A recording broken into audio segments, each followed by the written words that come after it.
Hi everyone, I am Sarah Michel, and this is another weekly challenge to God. Uh, my session, live stream that I do every week, where I challenge God to provide any evidence that He exists. I've been doing this for quite a while, and so far, God hasn't presented any evidence. So I keep doing it, and I keep calling myself an atheist. One common criticism that I come across from theists and Jordan Peterson fanboys is that atheism is empty. It doesn't provide any answers to big questions like the meaning of life, the origin of the universe, or the origin of life, uh, the, the origin of morality, or even give any morality at all. Now, all this criticism could be warranted if atheism uh, promised to be an answer to any of these things. If atheism itself promoted itself as being the answer to these questions, but it doesn't. Atheism is simply a descriptive word to describe the lack of belief in deities. Now, you might say that atheism is a belief, and I agree with that. I think atheism is, you might say, it's the lack of belief in God, or is the belief that there is no God or gods. It's the same thing, in my opinion. It's potato, potato. So being a belief doesn't make it a system of belief.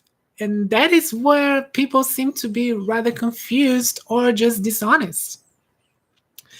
And I think trying to introduce meanings to this word, to the word atheism, trying to introduce attributes that just don't belong, is simply an attempt discredit to discredit the lack of belief in gods by lying, by being deceptive and dishonest. And I think it's extremely hypocritical that people who claim to be in a higher moral ground does do this kind of thing, act so unethically and so dishonestly.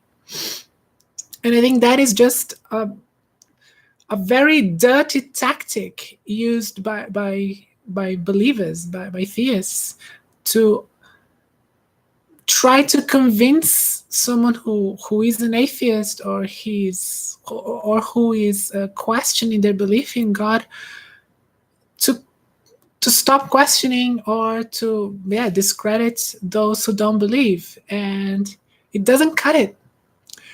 One of the reasons I think why atheism is growing faster than any religion is just because people are sick of this kind of bullshit, are sick of this dishonesty. You might want to criticize atheism, that's fine. You might want to criticize science, that science doesn't provide answers to some things. You might think atheism is an irrational or unreasonable position. You are totally free, and I defend your rights, and I think you can do so in a very honest manner.